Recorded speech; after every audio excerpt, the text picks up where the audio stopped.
Welcome to the Contrarians, where we are right and you are wrong. I'm Julio. And I'm Alex. Here on the show, we rage against the Rotten Tomatoes machine. For the first half of each episode, Contrarians Corner, we trash the fresh red tomatoes and praise the rotten green splotches, making our case any way we can. The aptly titled Real Talk serves as the second half of each episode. This is where we discuss our true feelings on the movie we're covering. For more information on our podcast and to browse past episodes, you can head over to our website, wearethecontrarians.com. From there, you can also access our Patreon and merchandise, because capitalism. If you enjoy our attempts at comedic film discussions, we encourage you to subscribe and leave us a review on whatever podcatcher you use. If you'd like to reach out to us directly, that's what social media is for. You can find us on most platforms as @ContrarianPrime. You can also see what we look like if you go to youtube.com/@ContrarianPrime, and you can contact us by email at wearethecontrarians@gmail.com. I think that covers it. Then it's time for the podcast.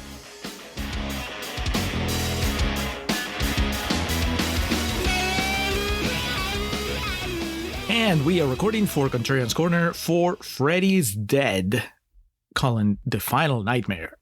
Hello and welcome to the Contrarians, where we're right and you're wrong. My name is Alex, joined as always by my co-host and cohort, Julio Oliveira. I always forget that it's got the subtitle, The Final Nightmare. Because we know it wasn't the final one. Yeah, and this is 2 years before the final Friday. Jason Goes to Hell. So I guess I never realized until this moment how similar those entries are as far as titles go. The tagline, they saved the best for last. Well, we'll see.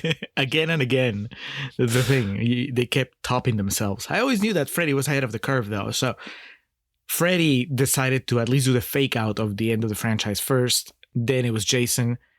And then, well, actually, when is Halloween 6? When did that one come out? 95. So that was after the fact of both of those. Oh, yeah. Okay. So Michael Myers was dragging. Yeah. Well, they had to figure out how the thorn worked. But anyway, a new dimension of terror was that. I think that was Friday the 13th Part 3 took that tagline. But we got some 3D action here. Sadly, neither the Amazon Prime nor YouTube version of this feature the 3D. But we'll talk about that more in either the second half or on our post-credits YouTube video. Julio, why are we here today to add another entry in the Nightmare on Elm Street franchise to our catalog, our archive, if you will? Well, we have patrons, and those patrons pretty often tell us what to do. And one of them, Stu from the Stu Order, and most recently, and very on theme, when we did the Friday the 13th remake episode, he was part of it. He was a guest. He seemed to be a man of good taste and strong opinions when it comes to horror. And so when he decided to throw Freddy's Dead at us as an assignment, I said, well, I have to take this seriously. This is coming from the man that has, like, I don't know, 5, 6, 7 articles on his website about Friday the 13th. So, I mean, we've talked shop with Stu before. He knows what's up. So I did not let this movie's reputation cloud my experience watching it for the first time. How about you? You'd seen this before. This is not your first Freddy's Dead rodeo. No, this is the second time, second viewing. I watched it once when I did a watch through of the entire franchise, and that's the only time I had seen it previously. Do we have comments from Stu? Has he sent in his thoughts? He sent the winking emoji. That was it. Well, I'd be interested to know what he thinks of this, but yeah, I've seen it before. I wouldn't say my first viewing was through necessarily an analytical lens, so this one was definitely a bit more interesting. Was it through a 3D lens? Man, no. I don't even know. I'm curious if there's any version of that you can watch in 3D, like on a home video release. I'm sure there was a VHS that was, but like Friday the 13th Part 3, I own the 3D copy of it that comes with the red and blue like glasses that you put on. Well, like I said, we'll get to the 3D. Because the movie, like, even if you didn't know it was in 3D, you get to a part in the movie, you're like, wait, what the fuck? So we'll tackle that in the plot breakdown. But, Wes Craven, his character's returning here. Mike DeLuca, the screenwriter.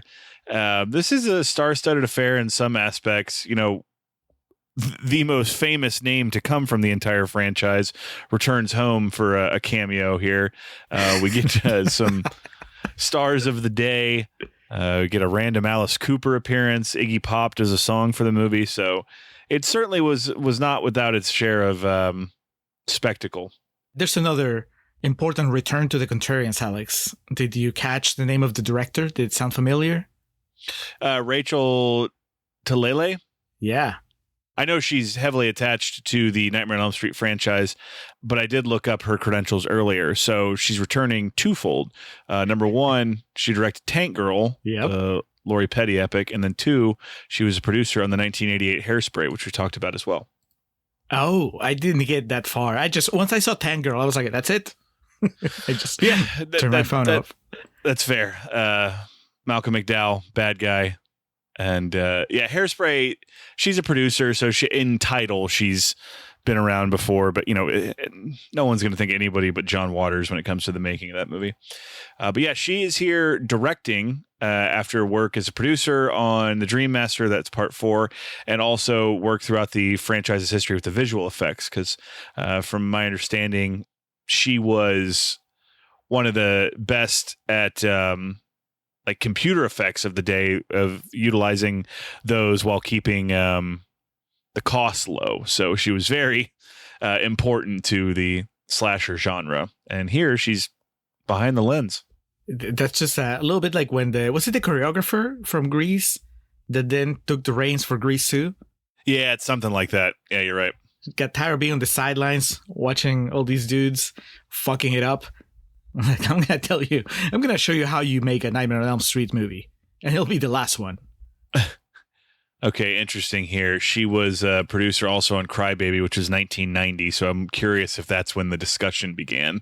Like, Johnny, do you have a spare 45 minutes? All right, well, Julio, this is what, 21% on Rotten Tomatoes? 21% with 38 critics reviews. On the popcorn meter, not much better, 32% with over 50,000. Yeah, that's pretty rough. It certainly has a reputation amongst fans of the franchise. This is 91 though, so I mean, was it just that the 90s were too cool for Freddy? I mean, the one before this was The Dream Child, so they were kind of already on thin ice, so to speak. This is 91. It's not deep enough in yet. This is pre-Scream, so people were still, anxious to get their slasher fix in the conventional sense. Yeah, like we said, fucking Halloween 6 didn't come out till 95. And then H2O was 98. Yeah, exactly. Paul Stephen Rudd would disagree. You heard her last night, didn't you? Michael's come home, hasn't he? Well, I have good news for you, Alex. Even if Stu was not forthcoming with his thoughts about Freddy's Dead, he did write a review on Letterboxd. So we'll hit that when we get to Real Talk. Okay. I do have, though, rotten quotes from critics that are not Stu. I'm going to start with Christopher Knoll from filmcritic.com, who proudly proclaims this is the absolute worst entry of the series. You've seen them all, Alex. I haven't. I can tell you it's better than the first one, not as good as New Nightmare. Man, you just lost everybody. It's better than the remake. Well, I didn't want to bring up the remake because I know that's divisive. And that could send us into a tailspin that, would be like 30 minutes. We have an episode that's explicitly about the remake and also about the original, another one. So, I know that it's inescapable. I'm going to end up talking about those two movies as we go through this episode. But in the Julio Oliveira spectrum, right? On the worst side, like all the way at the end, is the first Nightmare. And on the best side, all the way at the end, is New Nightmare. And then everything else kind of like falls in between. People just unsubscribing, canceling their Patreon. That is Julio. That is not Alex. Those do not. Julio's views do not represent the contrarians at large. All right. Next quote. Mark Savlop from our very own Austin Chronicle says, hardly a fitting capstone to one of the genre's more original notions, but after 6 tries, what should we expect? Something better than this tripe, surely. One of the genre's most original notions? I mean, what, yes. That Freddy had a kid? I think Freddy in general, he's a, you go to Freddy, you go to the Nightmare on Elm Street series for fun, trippy set pieces, right? You don't go to Friday 13th, you go to Friday 13th for gore, for like the good kills. And you go to the Halloween franchise to see what else they're going to change in the lore, right? Like, who's going to be whose kid this time and whatever. But you go to the Nightmare on Elm Street movies just to see what acid trip they're going to take you on. And I think that this movie, even without the 3D, even if you took the 3D factor out, I mean, I think that it delivers, right? Yeah, I suppose. I mean, it's well documented. I'm not as tied to this franchise as Halloween or Friday the 13th, but as you said, the genres, whatever the quote was, one of the genre's most interesting notions. Guy who kills you in your dreams. It's true. Here, though, he's running out of gas, man. It's just too much like falling out of the sky shit. He needed some new material.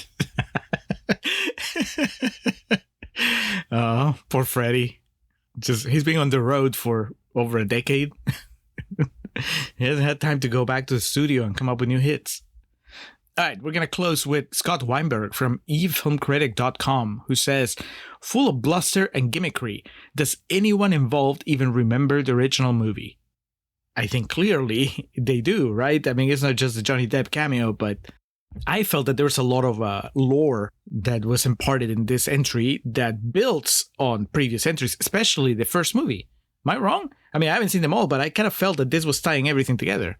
Yeah, it's interesting. I mean, we talk about in the episode, the first one is treated with like a certain shade of sincerity that is immediately abandoned in all of the others. But yeah, it's attempting to... This movie in some ways acts as a prequel. So yeah. It's even going back before the OG. And full circle. Full circle and then forward, because as we'll discuss once we get to the flashbacks in this movie, I was not aware of how much the remake takes from those flashbacks. I was kind of shaken. So we'll discuss. But those were the quotes, Alex. Let's go to Contrarians Corner. As a boy, he was always different.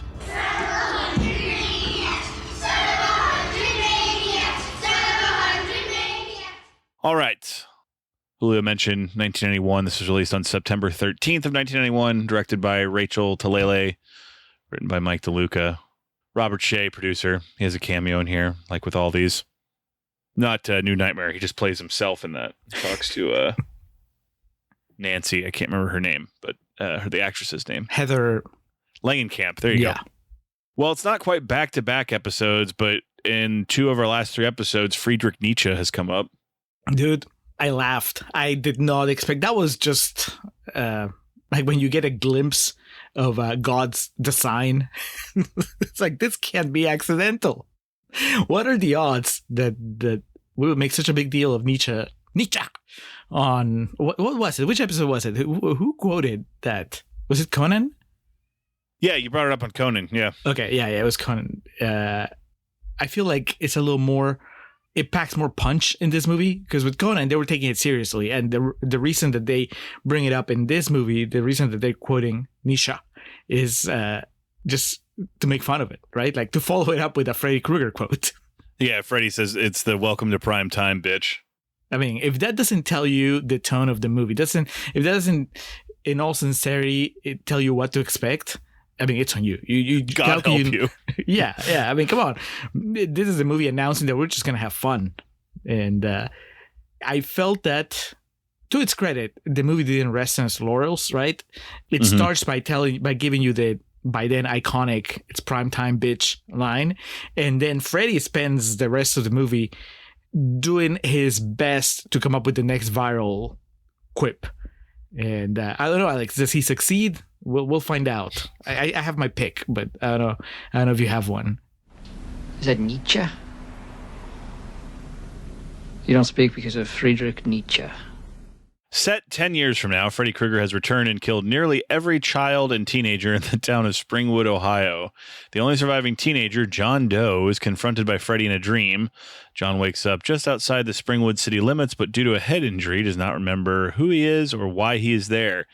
Yeah, the opening dream here with this fella, he's in an airplane and the person next to him gets sucked out, and then he wakes up in a house that's getting, picked up by a would-be tornado, because we get Freddy here, like the Wicked Witch of the West, or is it the East?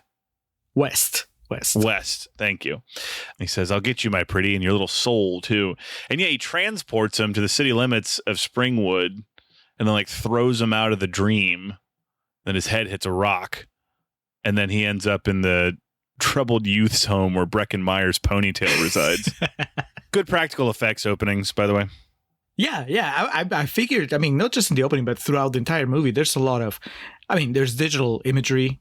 Again, the 3D kind of takes over the third act, but for the most part, those were sets, right? Even when he's on the house and the house is flying around, that's real furniture that's flying towards him, right? Mm-hmm. Must have been fun, a couple of fun days on the set.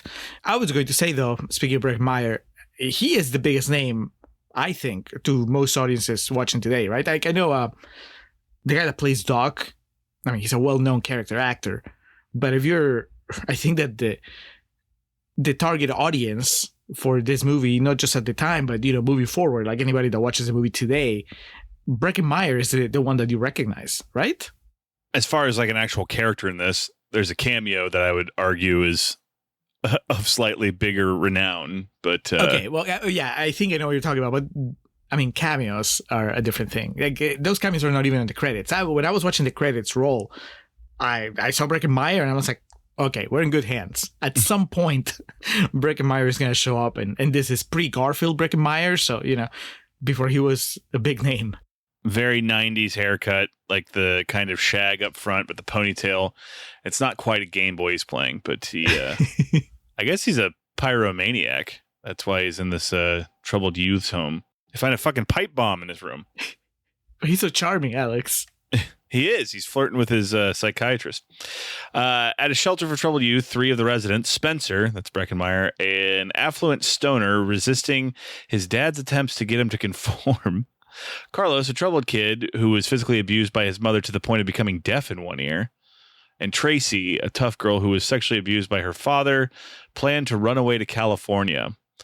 The police find John and take him to the shelter, where he becomes a patient of Dr. Maggie Burrows. Maggie notices a newspaper clipping from Springwood in John's pocket. To attempt to cure John's amnesia, she plans a road trip to Springwood. In an attempt to run away, Tracy, Carlos, and Spencer stow away in the van, but are discovered when John has a hallucination and almost wrecks the van outside of Springwood. So, immersion therapy, is that what she's going for here? Like if he... She's done it before. That's what she says. So I've dealt with amnesia before, and this works. It takes the movie at least 2/3 of its runtime before we reveal the big secret that this lady carries. But would you say she's the protagonist? She is, right?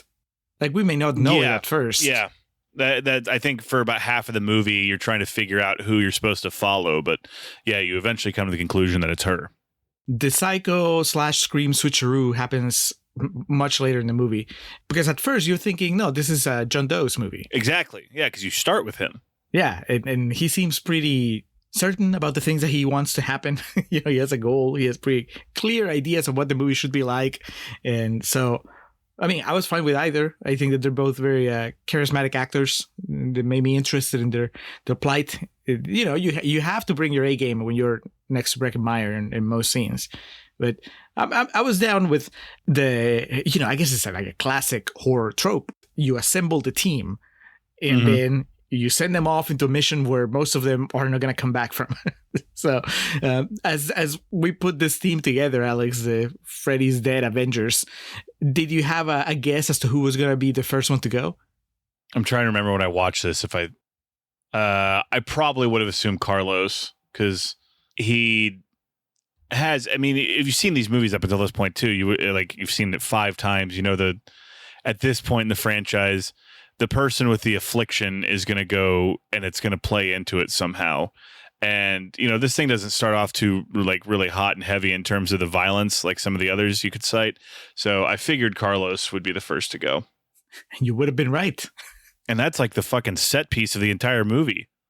Everyone else is just kind of bingo bango, but here, when we get to Carlos, it's a whole thing. Artistic as well. There's many artistic choices made. This is how she got Tangirl. Exactly. Yeah, you mentioned Doc.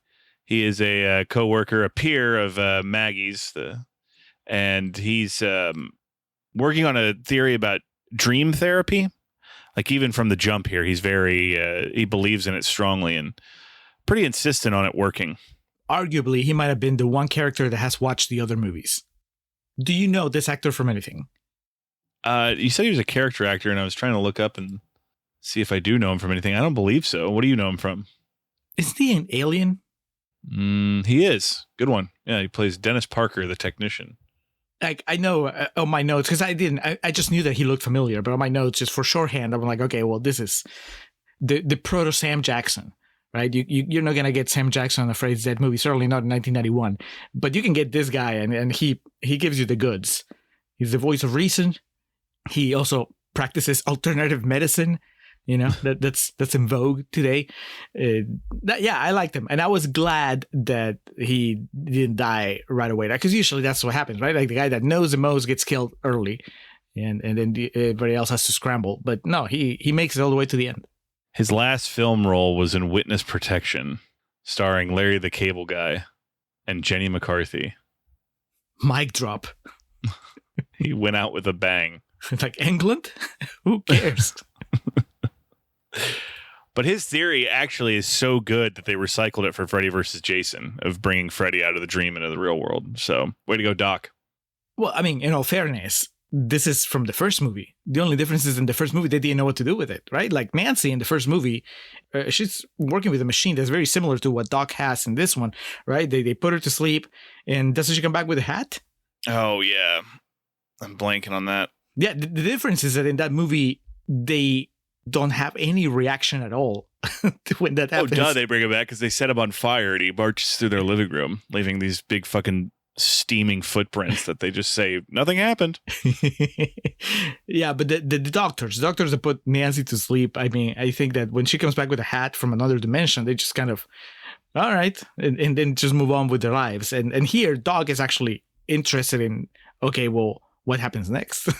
So going back to that quote that said that this built on what previous movies had done, I mean, I felt like finally, here's somebody that is taking this seriously. It's not just the teenagers running around, but like an adult that probably has a degree. They're working on a scientific way of defeating Freddy Krueger. I welcome that. It's your mind you'll go for. Your fear. Tracy Spencer and Carlos, when they arrive in Springwood, so it's like it's desolate and there are no children there. And there's like this carnival, but it's all just adults and shit. And what is more early 90s than a cameo from Roseanne Barr and Tom Arnold? Still happily married at that time, I'm assuming? I would assume, yeah. Can you imagine if they weren't? Nobody told them that they were good. Yeah, they married in 1990 and divorced in 1994. This was the honeymoon phase. It was, man. God bless Tom Arnold. He's had 4 wives. I'm trying to find the next Roseanne. I guess so. But I was not prepared for this the first time I saw this movie. So I knew it was coming this time, but I had no knowledge of that. And so it was pretty shocking. Especially now, because the first time I saw it, that might have even been like pre-COVID when I did my marathon watch of all of them. Roseanne Barr is a different beast altogether now. It's a hell of an understatement, Alex. I think that what has happened to, I mean, this is public knowledge. You can get online. Even if you were not online, there's just a good chance that you know that to say that Roseanne Barr torpedoed her career is underselling it. So to watch a movie from the time before she absolutely spiraled, and she comes out and she's it's supposed to be funny, right? that she is, even though it's tragic. This is somebody who allegedly or apparently has lost her child, and Yeah, Freddy killed all the children in the town. right. But her little set piece, her little scene with Tom Arnold, I mean, it's supposed to be funny, and I think it's supposed to be funny partly because these are two comedic actors that were married in real life, and you know when you watch it, you're supposed to go, it's them, and kind of like chuckle. So. Which is kind of like, the tone of this movie. It hits you very differently when you watch it today in 2025. And it plays more to the horror side of the movie and the franchise. Like, we know what's to come. Freddy is not the real problem here. No, Roseanne has haunted my dreams far more. Yeah. Tracy, Spencer, and Carlos attempt to leave Springwood, but not before stopping to rest at the abandoned 1428 Elm Street house. John and Maggie visit the Springwood orphanage and discover that Freddy had a child. Everyone in this town's lost it. There's a teacher just teaching to no one. Dude, but how cool is that class? Freddy 101? I'll sign up. You imagine? I mean, God. Freddy's a cultural institution on par with the Beatles, right? And you can major in like Beatles studies at some schools. So why not Freddy Krueger? Why not Friedrich Krueger? You get your Krueger diploma? It's got, but like the paper has the 4 slashes going through it. Yes. Yeah. John believes that he is that child because Freddy allowed him to live. Back on Elm Street, Carlos and Spencer fall asleep and are killed by Freddy. All right. Now that is a gross under description of what happens here. It's at least 20 minutes of movie. Oh yeah. So Carlos wakes up and it's just very dream sequency of he's walking around corners and they turn into brick walls and he's lost. But then he runs into his mom, who this is kind of how we learn how he became deaf, because says she has to clean his ears out. This part's fucking brutal, man, because then Freddy, the mom turns into Freddy and he's got this one long Q-tip and shoves it in his ear to the point where it goes out the other side of his head, which obviously that is a bit fantastical, but I think almost everyone can relate to the feeling of a Q-tip going too deep into your ear and like the pain and panic it causes. So for as silly as some of the Freddy kills and kind of stunts can be, this one I think almost anyone can relate to, and it's one of those you turn away from the screen, you're like, ugh. Well, the sound design also sells it so well. And that's, we were joking about Rachel Talalay using this to basically, this was surreal to pitch herself for bigger directing assignments. And I think that this probably worked because she uses the very specific set of circumstances for this character to create a whole sequence that has to do with sound. And so there's the beginning, there's just kind of like your standard Freddy nightmare kill, and then he loses his hearing once he has the thing with the Q-tip, and then the rest of the sequence reflects that. The sound is muted, and Freddy is acting like a silent character, and he's like running behind him, like and miming yelling and shit. Yeah, it's crazy. Yeah, which is scary, even though he's being silly. It's just I think because it's just so disturbing, it still rattles you. And then the final movement is he regains his hearing by putting on this device that is controlled by Freddy. So now the sound is all fucked up, and then the Rachel Talalay takes that saying of you could hear a needle drop and amplifies it, and I thought it was incredibly imaginative. I think it's the most creative thing I've seen in the entire franchise. Yeah, he drops the pin and his ears are so sensitive that he catches it, which is funny in its own right, but then Freddy drops like a handful of them, which gets his head all fucking pounding, and then Freddy takes out a chalkboard and scrapes his claws on it until this kid's head explodes. Is he humping the chalkboard at some point, or was I just projecting? It looks like it. Yeah, I'm not gonna lie. It was the 90s. Be open-minded, man. And then with Spencer Breckenmeyer, man, this is where do we start? He gets stoned. Speaking of the 90s, I mean. Yeah, and then Iron Butterfly and Agata Davida starts playing, and then like this lava lamp type effect comes out of the TV and then sucks him into the TV. And then we see that he is now the lead character in a video game that is being played by Freddy Krueger. curious if this was fun to do, the motion capture for this that Breckenmeyer did. From what I recall, the Never Sleep Again, I believe that was the name of it, the documentary on the franchise. I don't think Breckenmeyer did one of the sit-down interviews for it. Really? So, yeah. Traumatic event. That's funny because my note says this must have been a blast, at least for Breckenmeyer, because, I mean, I don't know what the process was for the video game part of it when he's all pixelated and stuff, but once he becomes a video game character in real life and he's just kind of like bouncing off the walls and doing the Mario jumps, I mean, I thought that was fun. That's much like with the house at the beginning in the hurricane. I mean, that seems like, how could you not have a good time? Having fun with special effects that are actually interesting because it's not all digital. Instead, he was probably jumping around. They told him, don't worry about it. We'll add the sound effects later. Have a blast. Yes, very, very goofy. Very, I don't even know what you can compare this to. But yeah, he's like bouncing around like a fucking kangaroo, and they're adding in the boing, boing, boing sound effects. And then in the game, it appears as though he wins, but this would have been a dated reference even by 91. I think maybe when they shot this, they thought this was going to play better because the Power Glove was discontinued in 1990. For those who don't know, the Power Glove was like this fucking thing you wore to play the Nintendo. And at this point, when Freddy's losing, he turns to the camera and says, "Hey, you forgot the Power Glove!" And it's a version of the Freddy Claw, but it has the controller built into it, not unlike what the Power Glove looked like. Very strange and very, my God, I shudder to think what a Gen Zer would think. Like, what the fuck is he talking about? What is a Power Glove? The biggest disappointment for a Gen Zer is that they go hunting for a Power Glove and it looks nothing like Freddy's glove. It's just a plain glove. What a waste of an opportunity for cross-pollination between Nintendo and Nightmare on Elm Street franchise. I know they had a game that was... They did. That came out in October of 1990. So it's about a year removed from this. They should have done the Freddy Power Glove, like a limited release. Yeah.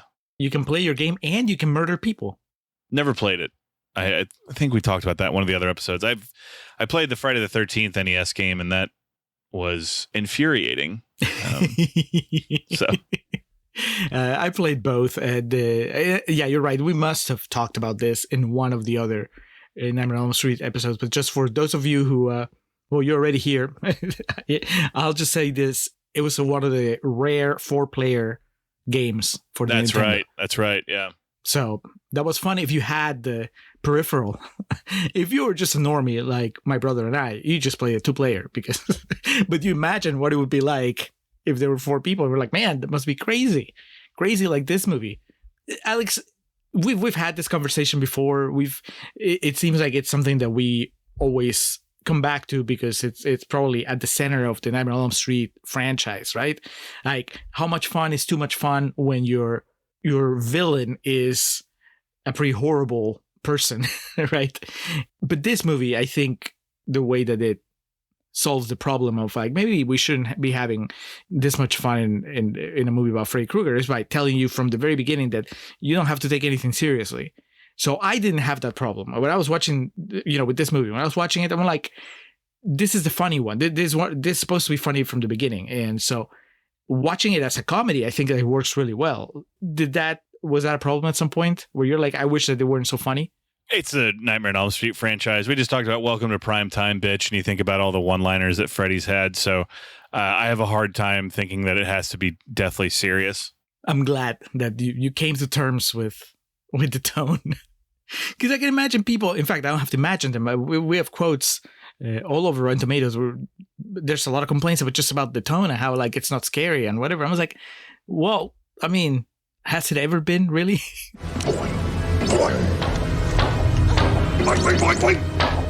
We talked about the big cameo, the big star of this movie during right before Breckenmeyer's segue into death.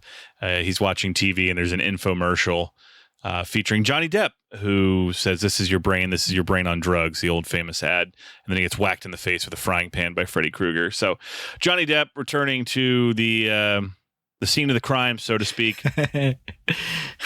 How bad must he have been that day when he came to shoot that 5-minute thing, that they didn't invite him back for New Nightmare. I feel like they did. They tried to work something out with him. There's some story of they wanted him in New Nightmare. But yeah, here, like I said, maybe an hour. I think the majority of time he spent on set was getting makeup done. Catching up with Robert Englund. Yeah. Hey, Bobby. Tracy is almost killed, but awakened by Maggie. John, who went into the dream world with Tracy to try to help Spencer, is still asleep. Maggie and Tracy take John back to the shelter. On their way back, Krueger attacks John in his dream. Before killing John, Krueger reveals that his child is a girl. As John dies, he tells this to Maggie. So this is what you said earlier about this is kind of the Scream Psycho swerve of we think our main character here. Again, just goes back to stuff in the sky, and he's falling out of the sky, and Freddy puts a bed of spikes for him to land on. It's actually pretty badass in the real world how like it just shows him impaled. Yeah. And yeah, he dies explaining to Maggie, the secret that gives her just enough that she's going to continue on the quest to figure out what the hell's going on. Yeah, he says, it's not a boy. It has very little connection, but still, I just went back to Return of the Jedi when Yoda's dying. As he's fading away, he says, there is another. Okay, well, Alex, when this happens, we are film buffs. Or at least, we like to think we are. Watch a lot of movies. There's only two options, right? It's either going to be the psychiatrist or it's going to be the Kung Fu girl. Do you remember the first time you watched this? If you picked right, if you chose the right daughter for Freddy? Do they say Kung Fu specifically? Well, because spoiler, my pick for viral line from Freddy's Dead is Kung Fu this bitch. Okay, because I thought she was just boxing in the beginning, but maybe I was. I was going with Freddy's vernacular. Okay. There you go. Projecting here after watching The Smashing Machine, I guess. Oh, please give me the full review of those kicks and punches. I don't remember. I think narratively, well, no, I would have thought it was the psychiatrist because we've already established that Tracy had a dad and it was bad news. Right, but doesn't that fit the description of Freddy Krueger? I guess that's fair, yeah. Which, as we move into the third act here, we're repeatedly reminded of like what Freddy Krueger did, like his crimes and stuff, which are horrendous. Yes, bold move. Tracy and Maggie return to the shelter, but they find no one remembers John, Spencer, or Carlos except for Doc, who has learned to control his dreams. Maggie finds her adoption papers and realizes that she is Freddy's daughter. Her birth name was Catherine Krueger, but her name was changed to Maggie Burroughs when her father was arrested and subsequently murdered. So we get some flashbacks to like Catherine's mom finding Freddy's like torture chamber in the basement. And we get just like civilian Robert Englund, which is very distressing. At the time they were making this movie, do you think they generally thought it was the last one? Because I like to think so. And I like to think that that's why Englund finally got to remove the makeup. It was like, can you please give me one scene where, so that people know who what I look like. This is the last one. So I need to start booking gigs for the next 20 years of my career.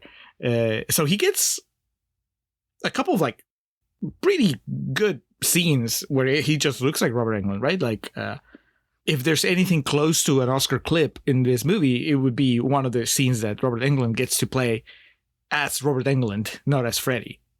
Yeah, I don't know. Like I always bring up Friday the 13th Part 4 was made with the intention of being the final one. And I guess I don't know if, this one ends on a pretty definitive note. So maybe, yeah.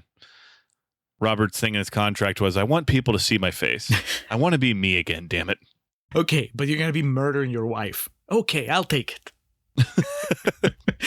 This is what I was talking about, Alex, when I realized that the remake, my beloved remake of Nightmare on Elm Street, might not be as original and groundbreaking as I thought it was.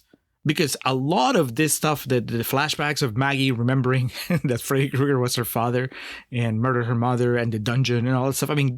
There's a version of this that eventually becomes that, those scenes in the Nightmare on Elm Street remake when they find his that version of the dungeon and the tools and the accessories that they find there. I mean, there was a lot of stuff that I felt was like an echo of this movie. I just didn't know it at the time. But, watching it now, I was like, man, a lot of credit, because here's another thing that's always comes up, Alex. Your disdain for backstory for horror characters, right?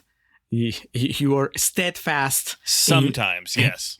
As far as like Michael Myers, right? Like, we did Haddonfield Nights. And you're like, I have no time for this bullshit. And I don't need to know why Michael Myers does the things he does. He's the Shape or whatever. Yeah. And I can see that argument. I don't agree with it, but or rather, my preference is I like the Malcolm McDowell trying to figure stuff out. But I think with Freddy, we need it, right? Because there's a lot more allusions. Like every time that we peel a new layer of his past, I think it enriches the character, makes him more horrifying. I don't think we ever come close to it, him being sympathetic, even though bad stuff has happened to him too. But it's just like you reveal another layer and he's like, oh, he's an even worse monster than we thought. And I find that effective. I think that for Freddy, it definitely works. Do you agree, or do you wish that we didn't know this much about Freddy? It's conflicting because it does make it more interesting. This is even bleeding into a little bit of real talk here of like, it does make his character more layered. It's the eternal struggle I've had with the franchise, right? Like the idea of the story, this pedophile and child murderer that the town exacts justice, their own brand of justice on, and kills this dude, burns him alive. And then he comes back to haunt them and, take it out on the things they love most dear, their children. Morbid, yes, but a fascinating premise. You're not going to forget a horror movie. Nope. But then it crosses the line into shtick where Freddy's like a cartoon character. And at the time of this, and especially throughout the 80s, was marketed to children. There were like Freddy Krueger Halloween costumes and shit. There was a Nintendo game. And so it's an interesting conundrum to find ourselves. I don't remember what your original question was. Well, but if you're resisting the backstory, and I'll tell you this before you finish your answer. If this is the last one and they thought that it was going to be the last one, it would have been a cheat. It would have been disappointing if they didn't reach back to the darker beginnings of the character. Fred, please. I won't tell. We need to talk. Let up. This is the last time that you're telling me a Freddy story, and we already decided that part of the character is that he's funny and fun, and there's like all the crazy set pieces. But also, we're going to confront you with the fact that, yes, he was a child murderer and he was a pedophile, and we've known it all along. We're not going to let you off the hook, and so you can try to pretend that part of the franchise doesn't exist. So, I mean, good on them for doing it, and I think that they pull it off because those scenes are probably the most effective as far as like tension, those flashbacks. And when we get to see him get killed again, that's another thing that kind of has its own version in the remake when he gets lynched and they throw the Molotov cocktails. The only difference is that here you get to see like the spirits that possess him or whatever's happening in that scene. Yes. So to answer your question, I do think the backstory of Fred Krueger really adds to this. I think it gets a bit dense in this movie, but they're going out swinging. Let's just assume that Rachel Talalay and Mike DeLuca thought this was going to be it, so they're going out swinging. Doc discovers that Freddy's power comes from dream demons who continually revive him, and that Freddy can be killed if he is pulled into the real world. Maggie decides that she will be the one to enter Freddy's mind and pull him into the real world. This is the Monica Keena character. That's her duty in Freddy vs. Jason. Once in the dream world, she puts on a pair of 3D glasses and enters Freddy's mind. In his mind, she learns that Freddy was teased as a child, was abused by his foster father, played by Alice Cooper for some reason, inflicted self-abuse as a teenager, and murdered his wife when she discovered his murderous tendencies. Freddy was given the power to become immortal by fiery demons. Maggie struggles to pull Freddy into the real world, but eventually succeeds. So, if you couldn't have guessed, part of the deal of this movie was it was in 3D. So I think the last 10 or 15 minutes of the movie are in 3D. And she puts on these 3D glasses, and that's when the audience is given its cue to put on the 3D glasses. Like I said, I've never seen this in 3D, but Julio, it's pretty clear what the effects they're going for are. And I think, dare I say, the existence of these demons was just to put the 3D special effects to use. Probably, almost surely.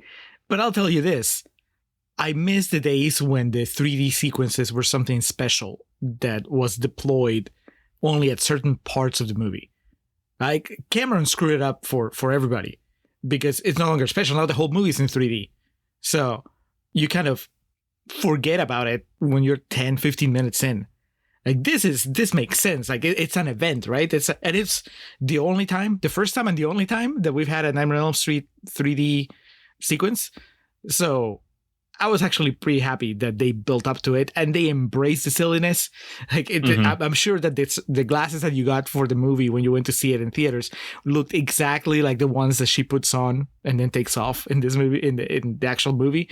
So, yeah, that's indeed 3D is silly. So you just turning to your neighbor and, we're supposed to put our glasses on. Yeah, you notice that the person next to you is still watching it without the glasses on. You kind of like elbow them. Hey, no.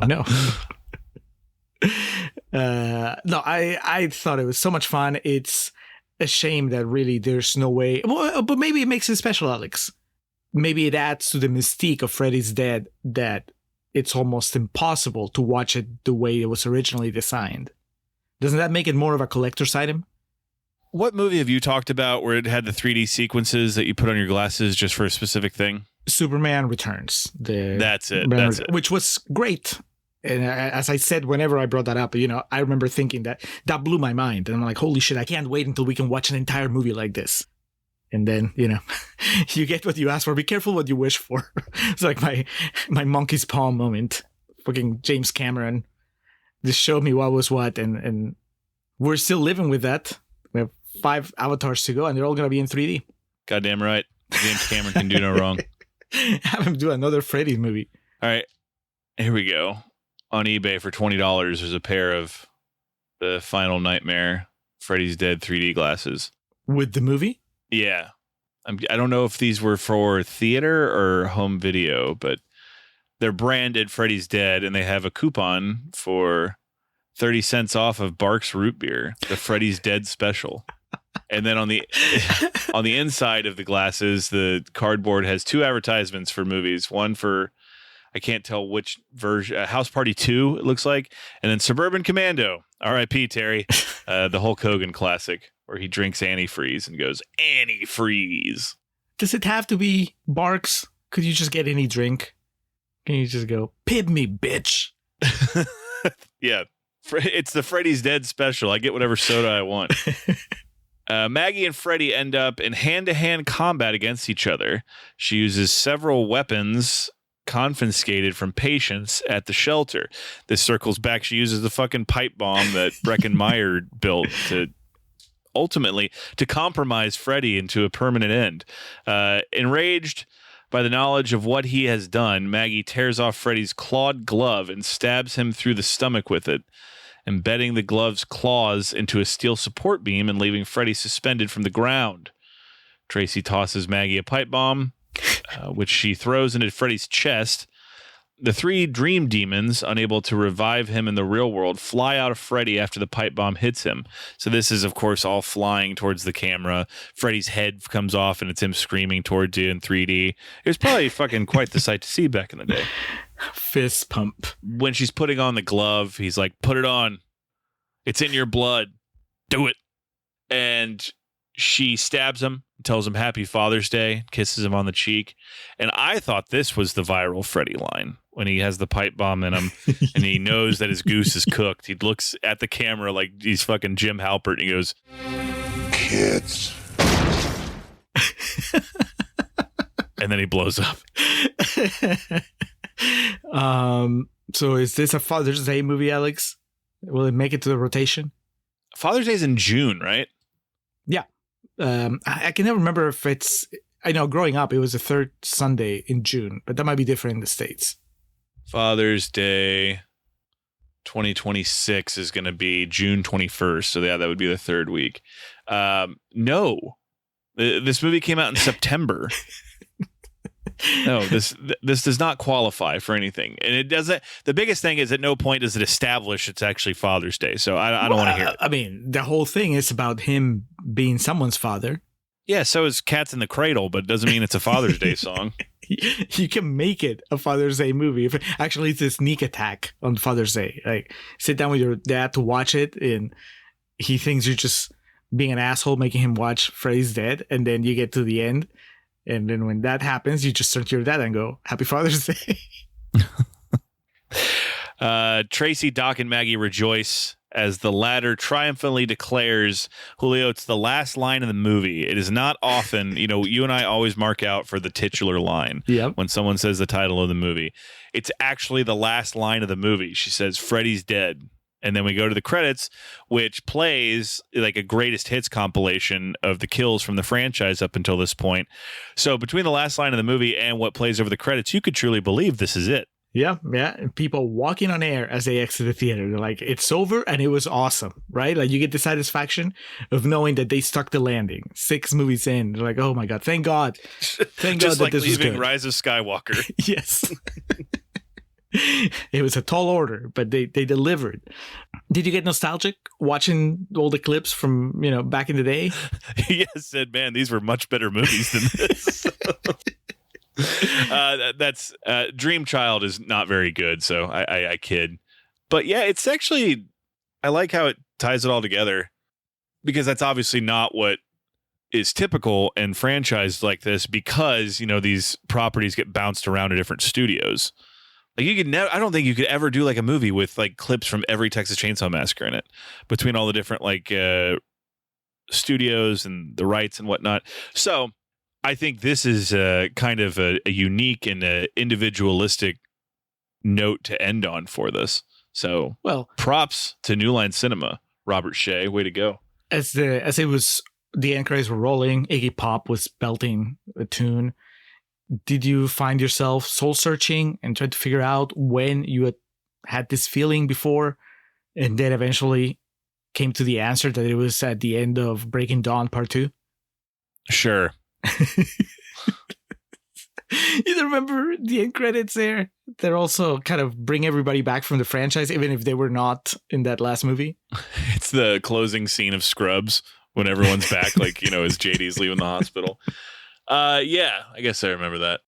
I mean, that song for those end credits was a little more viral than the Iggy Pop song that takes us out, but still, it was shame. Fun. Yeah, I know. Iggy Pop deserved better, but this was fun, man. I really, it's one of those instances where the movie's reputation helps her when you come into it not knowing anything other than, oh man, everybody hates it. So you just sit back and be like, oh, it's a fun horror movie. Kind of sad that it's the last one. And then also, I guess, knowing that then there's more to come, right? There's a reinvention with New Nightmare, and then an amazing remake that sadly... Okay, stop it. That is a bridge too far. I will not do that. But yeah, there's plenty to come. And to your point, you're right. Watching this now, it really seems like it was a perfect bow on it. And we knew there was some reinvention and reimagining yet to come. And also a little bit of crossover action. But for better or worse, the second weekend of September in 1991, we had thought Freddy was dead. And Julio, that was the final nightmare. I'm endlessly fascinated by what you thought of this movie. So if you were ready, I am ready to move this on to Real Talk. If you are ready and I am ready. Everyone is ready. Let's go to Real Talk. Man, just mixing up franchises.